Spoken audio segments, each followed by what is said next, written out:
Everyone, and welcome to the Educator Experience podcast. My name is Salli Carter, and this is the space where I sit down with fellow educators and today, innovators, to talk about impactful moments that have shaped their careers. And I am so jazzed about this conversation with you all today. Today's episode, it's a powerful one.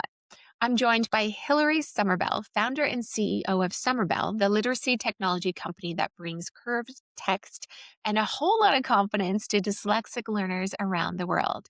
Hillary is a visual dyslexic and transformed her lived experience into innovation, helping evolve ARC based reading into a scalable tool now backed by Johns Hopkins University.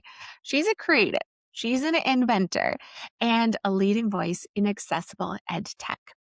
In our conversation, we talk about how her app is literally changing lives by changing the shape of text so that dyslexic minds can read more easily, which is truly mind blowing stuff. We dig into her journey from struggling in school to running her own interior design business to the aha moment that changed everything for her and led her to develop this reading software. The impact she's having globally is really nothing short of incredible. Hillary joined me from Delaware, where it is absolutely freezing, I learned.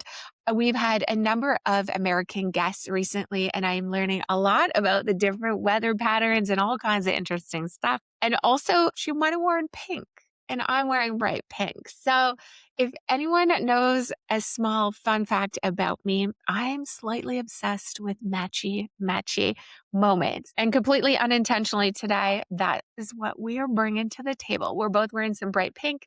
And that is the type of stuff that lights up my cold, cold heart. I'd really like to share this actually that after we stopped recording, Hillary and I just continued chit chatting. And she shared that growing up, she had built what she saw as a pink bubble around her world to protect her from everything that was challenging. And growing up as dyslexic, there were a lot of challenges and failures. So this bubble really protected her. And that when she figured out this reading technology and technique that worked for her, she was able to then break free of this bubble and is now sharing this innovation with the world. As a post secondary educator myself, this conversation opened my eyes to how dyslexic and neurodivergent students in my classroom may experience linear reading and how I can better support them. Learn things today that I had genuinely never considered before. An absolute chef's kiss to Hillary for expanding my thinking. And now, without further ado, folks, my conversation with Hillary Summerbell. Being an educator is one heck of a lonely journey, but every step holds a story, an experience that shapes how we teach, learn, and grow. Welcome to the Educator Experience. I'm your host, Salli Carter, and together we'll explore the moments that define us as educators. Through authentic conversations and shared experiences, we're building a community that connects, reflects, and inspires, all while breaking down barriers in education, one story at a time. You are not alone. Let's grow together.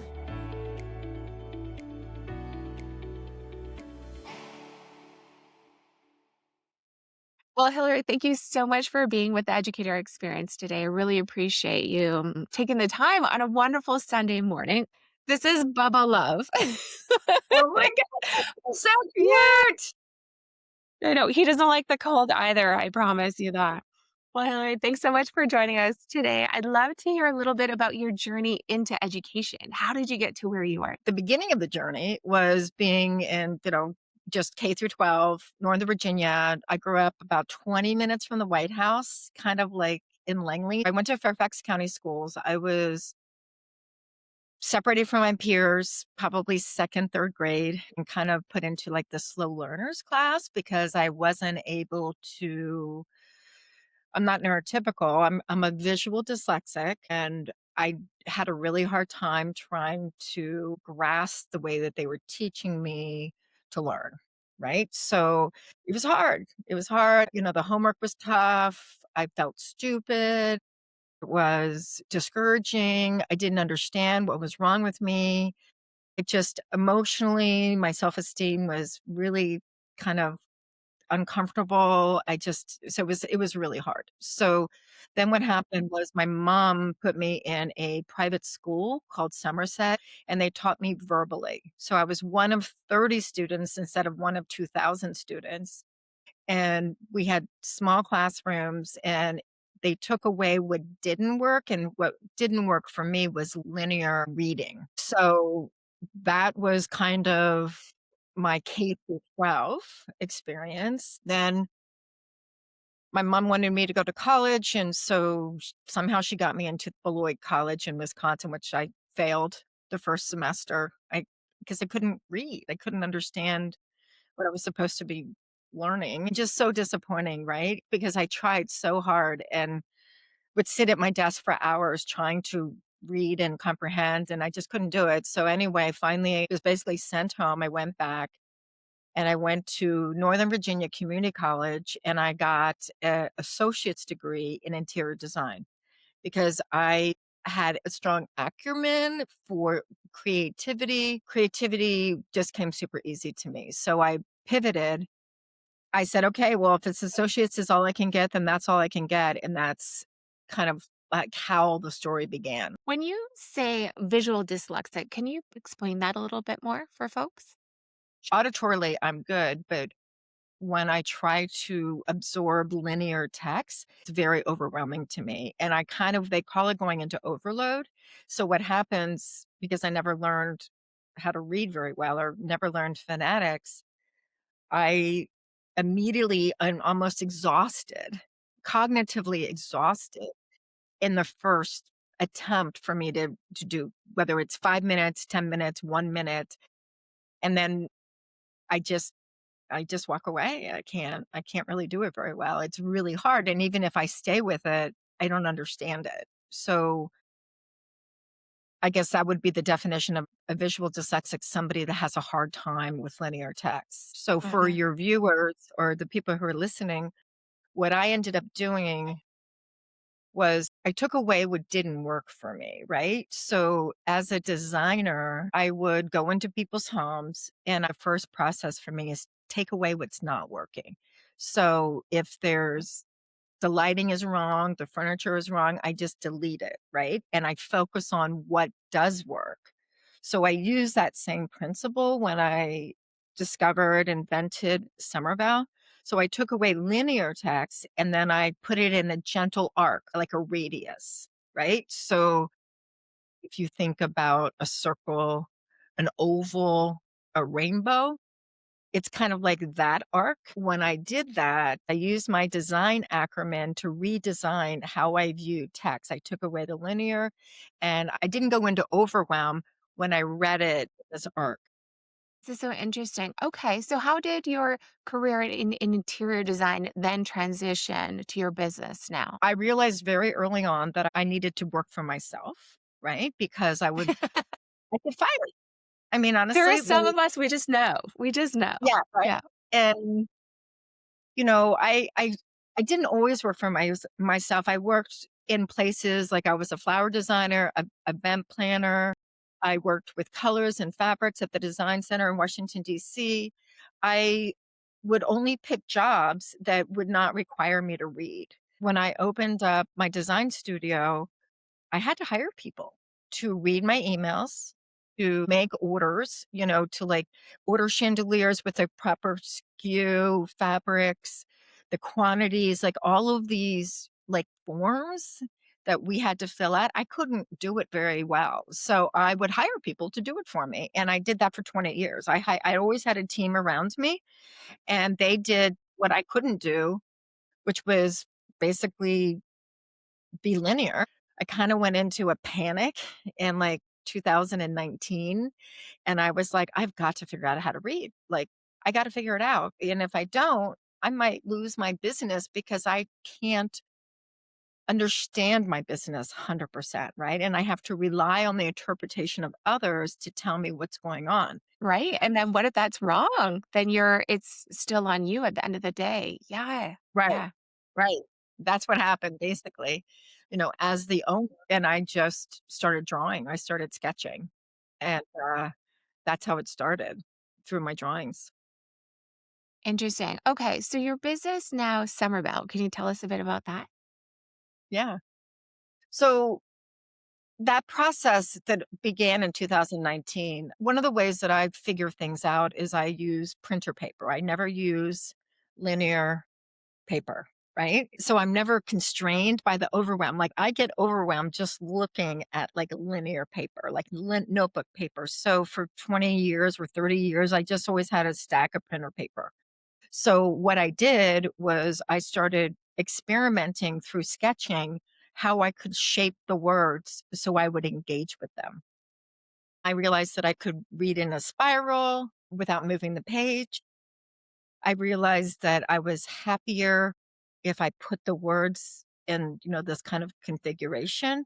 So what happened was over the past 5 years, I've been kind of moonlighting and developing Somerville. I connected with software engineers. I went to the patent office.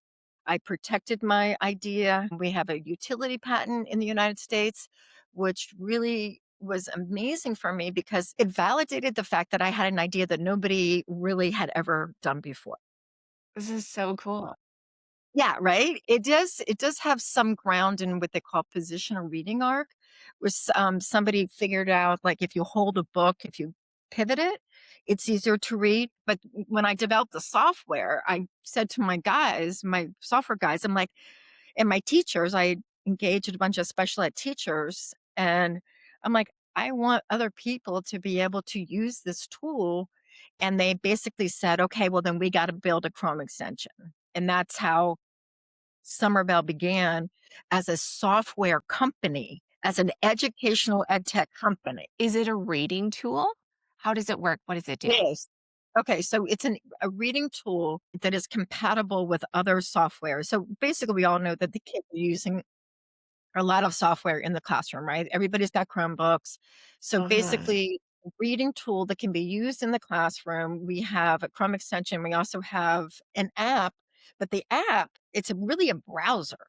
So you can go to the app store, like Apple or Google Play. You can download the app. While you're in the app, while you're in Somerville, you can Google anything like the New York Times. You can go to the Washington Post and you can identify an article and you can hit the pink button and then it automatically converts into this arc shape. We're giving them chance to engage with the text. Actually, somebody at Harvard told me that I use something called graphic organization to solve my own reading problem. Interesting. And for the folks who are actually joining us visually on YouTube, your background, is that an example of the arc that can help dyslexic readers engage or comprehend better? Yep, that's Okay. yep. Can you tell me why? Why does it work? Like, how is that better for someone's brain to digest? What is the science behind that? I'm really curious. So basically what it does, what a couple analogies, like if you're driving down a road, right? You're in your car, you're driving down a road and it's a straight road. You could easily go super fast, right? When you go around a curve, let's say it's a windy, let's say you're in the mountain range or whatever, and you're going around curves, you have to slow down. It's the physics of slowing down. So, what happens is when you read in the arc and it's a curve, you can't zip down the line. You can't. And so you're kind of like, you're going with it. You're slowing down. I mean, let's just from an analogy perspective, let's say you're going 100 miles an hour, like zipping down the line, not understanding the words, not being able to decode. And when you read Somerville, let's say you're going 50 miles an hour. Mhm. So you slow down and it takes away the overwhelm, the cognitive overwhelm, and it visually is super clean. It's visually super clean. It's black and white. There's no fancy fonts, there's no colors. In my brain, it just is more relaxing. And that's really what it is. It's just I'm more comfortable reading with this. I have so many students who this would connect with. A lot of my online work, there's a lot of reading involved. So we offer audio options, but this would offer students an even better or potentially more engaging opportunity. If my only other option for a student is to listen to the text, that's saying that there are only two options for learners. And that's not right. That's putting people into two boxes as opposed to the plethora of different ways that people's brains engage with reading or learning. So, this is so interesting. What would you like people to know, or what's a common misconception about dyslexic learners or the dyslexic mind? I honestly I don't think there's anything wrong with a dyslexic learner. I don't think there's anything wrong with me. I think that I process information differently. And just because I'm the minority and I'm not like 80% are neurotypical, just because I happen to be in the 20%, whether I have blue eyes and blonde hair or I have dark eyes and dark, I mean, it's just the way it is. It's not a big deal, but there's nothing wrong. The misconception that I would love to change is, you know, you know how they say that if you're dyslexic, your IQ is not affected, right? Like they say that a dyslexic person is just as smart as a neurotypical person, right? I never really believed that, even though they would say it. Like people would say to me, Uh, "You're so smart. I figured this out." They would say, "Oh, you're so smart," and I would listen, and I'd be like, I don't really think I am because I can't read very well." So the aha moment for me was when I made this basically geographical visual change. I could read, and I'm like, "Oh my mhm. god, it's freaking visual." It's not it's just the way I process information. Yeah. There's nothing wrong with my brain. You don't have to remediate my brain, and all you have to do is give me something that I can not be overwhelmed by, and so that's kind of like the big deal. Albert Einstein was dyslexic, right? I mean, they think he has an, IQ of like whatever, right? He thinks differently. He thought out of the Wow. box. He uses his imagination because he wasn't trapped in the linear world. George Washington was dyslexic. Steven Spielberg is dyslexic. So you have brilliant creative minds that have been mislabeled saying they have to be Yeah. remediated. Johns Hopkins University School of Education did a evaluation of Summerbell in Pennsylvania in 2024. And the thing that was so interesting was we didn't teach them differently. We didn't teach them how to read differently. We didn't teach them phonics differently, change the curriculum, nothing. I mean, it was business as usual. The only thing that we changed was how they view the text. That's it. That's so freaking cool. Like even the impact for educators. So instead of educators needing to learn different ways of teaching people, it's the same for them, but it's just shown differently. So that really alleviates a lot of pressure on educators. I'm curious to know what the impact on you has been since you had that aha moment and you realized that you can engage with reading and text. What's life been like since then? And I was like, "Oh my god, I can read."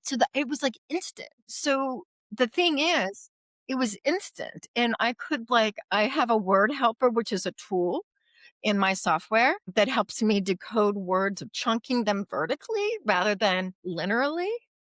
And I love that because it helps me decode. Like I can see it differently. And so like if you were to use a fancy word like communication, right? Like normally would be like communication, like it's fast, it's linear. The way I see it is I see it in my brain visually different. I go come, mune, e, cation. So I can use the word helper. I can reformat it visually in my brain so I can Mhm. decode it.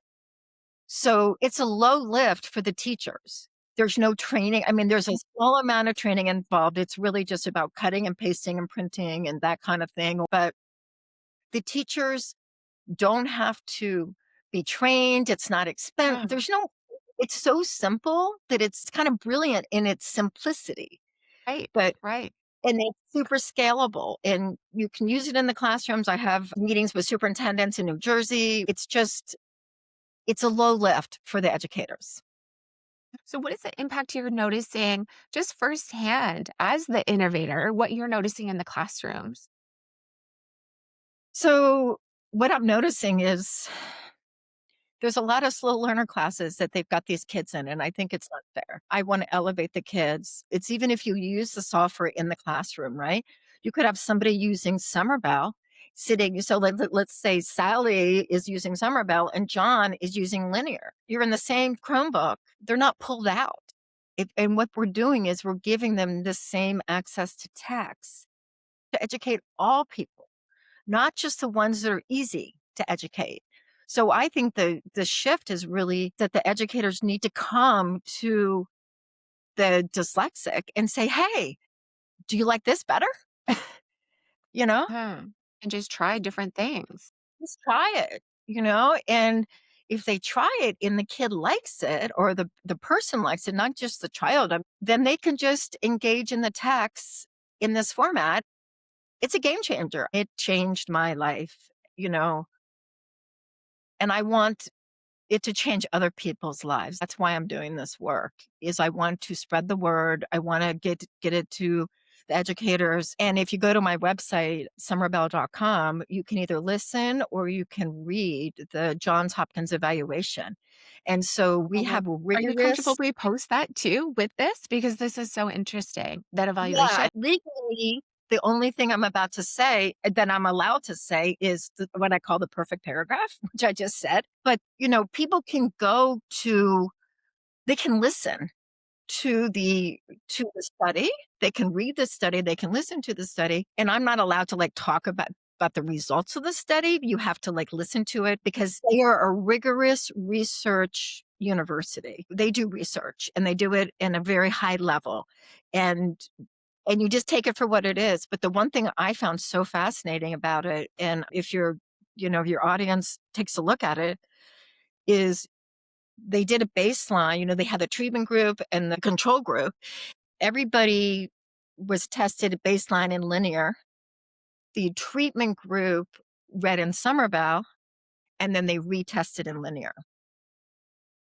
So that's pretty awesome. So, your name, Summerbell, the company name, where did it come from? I'm curious. My father was English, so that's really the only connection. It was just Summerbell, Hillary Summerbell, and I I named it after myself because Okay. I didn't want anybody to steal it, honestly. I wanted to own the intellectual property that I developed and patented, and we have international patents as well. So that's exciting as an entrepreneur. So, I have a brother who's dyslexic and he's not part of any post-secondary education. Can he download the app? Yeah. Oh, yeah, yeah, yeah. Okay, perfect. So it's on the App Store. Yeah, just download it. He called me the other day, and he's my baby brother. He's 44, so but he'll always be my baby brother. So he called me the other day, and he's like, "Oh, I'm just on my break right now, and I'm reading a book in the lunchroom." And that's the first time I've ever heard him say those words and get excited about reading. And so, of course, me being the educator and big sister, I just pulled out every book that I thought he might like from my book of libraries. And then I gave him them. In that moment, he was overwhelmed. He had this really private, brief moment of enjoying reading and at his own pace. And then here I am just throwing everything at him because I'm just like, jump on the reading train. But I think that your app and your innovation would really help. Like, I know he wants to engage in that capacity, but his whole life, I mean, he's 44. He's struggled his whole life. He's never had that support with standardized reading. And he's not a tech person, so he's not quite on the audiobooks yet either. But I think that this innovation would really help him connect in a way that he's never had the opportunity to before. I can just imagine from his perspective, like having something life changing halfway through your life, even not even as a child, like partway through your life, and just all of a sudden understanding that you are smart, you are all these things, and you can overcome these barriers. It just no one had figured out how. yet. It's a really big, big deal. It can change the trajectory of your life if we can diagnose it. If you use it in the elementary schools, for the teachers that are listening, first, second grade, third grade, if the students connect, then continue to use it. For me, I can say I'm a better linear reader now that I've read in Summerbell since I invented it. And that's kind of cuckoo. I'm a better speller. Like, I had I mean, F, F, F. Like, I couldn't spell. Like, even at 55 when I invented it, like, I was like, it was ridiculous. But now I'm like 90% accurate. My handwriting changed. When my handwriting changed, I was like, OMG. I was like, whoa, whoa, whoa, back it up. Like, my spelling changed, my handwriting changed, and I was able to read linear text better. I could decode a word in linear text. It Mhm. changed. I was like, something's happening in my brain. I don't know what it is, but something is happening and I love it. And I am more powerful as a human now that I've experienced this. And Mhm. that was a mind blowing, honestly. I have to tell you, when my handwriting changed, I was blown away because I would scribble. I wouldn't write clearly. And I couldn't spell because, and that was half the reason I wouldn't write clearly because I didn't know how to spell. Like, the words were just jumbled, but they're not anymore. They're not anymore. I don't know what to say as a fact. I fixed myself somehow. I wasn't broken, but I just designed a reading program that did not put me in overwhelm, so I was able to engage with the text to comprehend much better. So what's next for you? What's next for the business? How are you because as much as I'm an educator, I'm a business person and innovator at my core. So I'm just so Right. curious to know what's next on your path of continuing to get Somerville out there. I want to talk to the parents because I think the parents have seen the pain. I think they've experienced the pain, the heartache. They want to fix it, they can't. So my first recommendation was, if you are a parent of a person who is dyslexic, try it. Go on summerbell.com, check it out. We have the app. Go to the app store, buy the app, have it on your phone. And so Uh-huh. you can access it easily and use it. Use it on the daily with anything that you use. Like, if you're learning to play golf, you need to use it. So use it and then spread the word. I mean, basically tell the other parent, tell your neighbors about it. Anybody, it's like 20% of the human population, it's like 15 to 20% are considered dyslexic. So Uh-huh. the business piece of me, and I own 10 computers in my design business, and I didn't use one of them. All of my staff used all of them. So it's empowerment, right? So for the first time now, I have a laptop that I actually use. The plan is to spread the word. The plan is to spread the word, make it affordable, accessible, and scalable. And the only way that I could do that, I thought about just writing a bunch of books and stuff like that and printing a bunch of books in the art, but it's through the software. So the software makes it so we can help kids in Africa, all over the world, that they don't have, software. It's the worldwide internet, and it works in every language. It's in Spanish, it's in French, because all we're doing is reformatting the text. Oh, So the plan is get it into the public school systems, get it to the parents. The quickest and easiest way, honestly, is to go download the app today, and then you have it immediately. just right there. And and I would suggest, if you really are interested in it, work with your kids. It works with AI. So you can do simple reading sessions. Tell me a story about a canoe and a duck going down the river or whatever. And AI will generate the story, and then you can read it in Somervell, and then it becomes like something that you do consistently, like 3 or 4 times a week or whatever, for like 10 or 15 minutes. And then before you know it, you'll be shocked at the confidence. It's crazy. Uh-huh. It's honestly, it's pretty awesome. So I've changed my life. I pivoted. Left my design career, and I'm here. Just gonna save the world over here. No big deal. I am working on it, sister. I am freaking trying, and it works. That's the thing. Like, people are skeptical, right? It's people like, whatever education was and all this stuff. But we have a rigorous study from one of the best universities in the world. And, and that's good stuff. And I can Uh-huh. speak for myself. Yeah. It works. Well, I'm so excited. I'm so excited to actually continue to have this conversation with my peers, in particularly in post-secondary, to better understand what we are doing to really connect with our dyslexic learners or neurodivergent learners and how we can even better support them in our classrooms. I think that quite often by the time learners get to post-secondary, they might be a bit left behind or left out because it's a really standard classroom unless post-secondary educators really go out of their way to understand different learning styles and modes. So I look forward to really connecting more on the post-secondary educator level with this, Hillary. I'm so excited to continue the conversation. Thank you. Oh my gosh. Okay. And I'm testing it out on my brother. He's getting an early morning Sunday phone call. He works afternoons and nights. So he's going to freak out. He's like, "Who died?" I'm like, "No one. I have something that's going to change your life."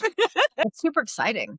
Honestly, it's super exciting and to be a part of it. And I can also say it's a little challenging to bring a new innovative idea to the educational population because I've noticed that a lot of people are very skeptical. How dare you bring your innovation and make life better? Well, this is the thing. It's like 65 or 50% of people are not proficient in reading. So guess what, folks? Your way is not working. You're not paying attention. Because if your way was working, I wouldn't be here. Because I wouldn't have been frustrated. I would have been taught differently in elementary school. But hello, your guys, I respect everything, but I'm just saying, like, There are other why do ways. we have 50% of prisoners can't read? Yeah. I don't, and why is the proficiency level so low in this group? So anyway, I changed it. It didn't work. I changed it. Lo I love it. Okay, so here's the thing. Usually, I wind down these conversations by asking what a piece of advice you might have for a new educator, but I am feeling spicy with this conversation, and let's take it a little bit different. What advice would you have for a new innovator in the education field? Being that you've gone through the challenges and knowing how difficult it is to interrupt this space, what advice would you have for a new innovator in the education field? How about that? I have to tell you, the university study when Hopkins called me, that was huge. I didn't even realize how huge it was.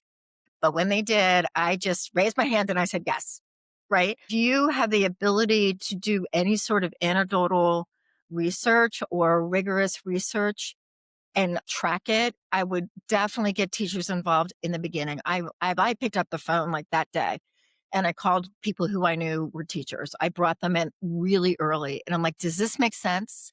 So I asked for help. I mean, I'm that type of woman that asks for help. Like, if I don't know something, I'm going to ask for help. So I asked for comments. I tested it on the kids. I mean, I just tried to understand what it was, but I did ask for help because I didn't know. I was a designer. Like, I didn't know anything about educational software. So I engaged in conversations. I didn't like hire a bunch of people. I just asked the questions like, what do I do with this? Where does this belong? One gentleman, and he's a very fancy gentleman, he said it belongs on the bottom of an Apple computer in the browser as an accessibility tool. And Apple and Microsoft need to give it away free. And I remember early on, people would Mm. say to me, very fancy people, very smart people, and they would say, Hillary, you don't understand. You were going to have a foundation one day. This is real. That's the future.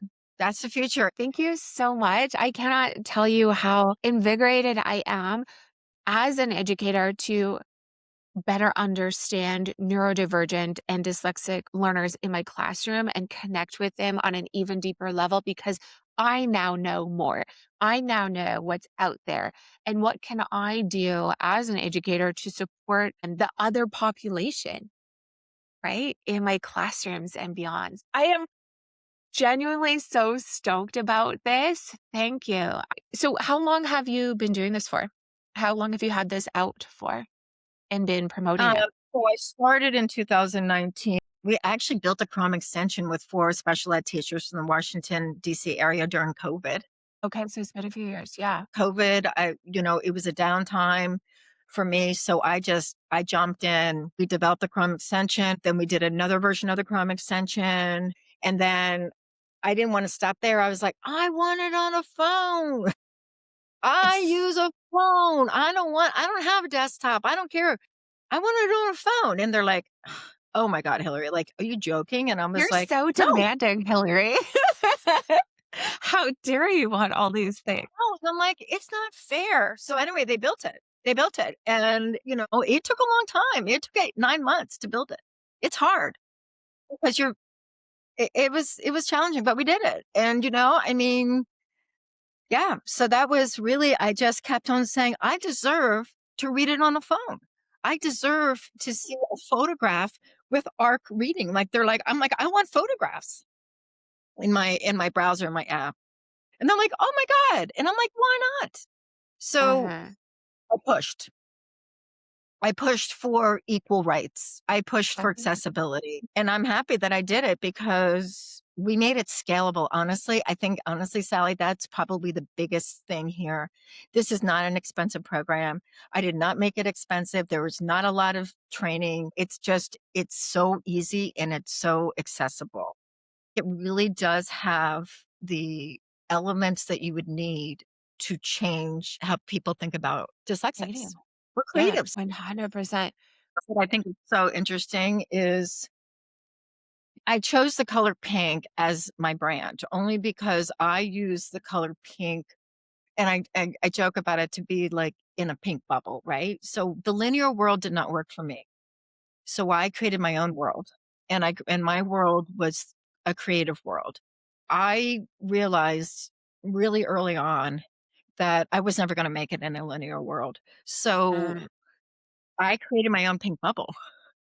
And I did flower design. I made money, but I did flower design or whatever. So I would say to you that, as advice, take these creatives, put them in a pink bubble, uh, put yourself in a pink bubble and and don't be intimidated by the linear world and mhm. just continue to grow your strengths in your own wheelhouse. Just accept yourself for who you are and focus on your strengths. Don't try to be something you're not good at.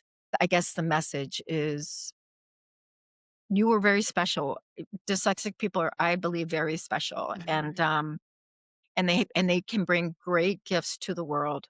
And I think that it's as educators, it's our responsibility to facilitate that for them. So Absolutely. Absolutely. I appreciate that. One of the I love talking as I said, I'm an educator, but I'm a business person and innovator at my core, and that's how I identify myself. This is just I being an educator is a fun, fabulous thing that I am and that I do, but the educator experience is a business that's built on supporting educator development, and that is our big fundamental goal and mission.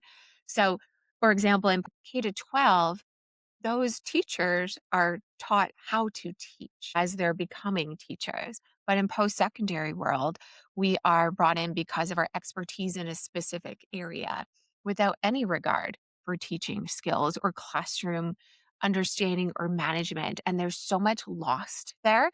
And it's a really difficult learning curve for a lot of people. And there aren't a tremendous amount of resources out there to support post-secondary educator development.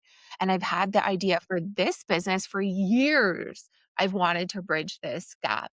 So yeah, just finally taking the right. leap like yourself, taking the leap. And I'm like, let's do this and let's bring people together and have conversations that we're not normally having, right? Innovation. I mean, Innovation. Love it. change is real and it happens every day. And, have the courage to look at something different. I mean, Be brave. I cannot thank you enough for this conversation. I'm calling my brother.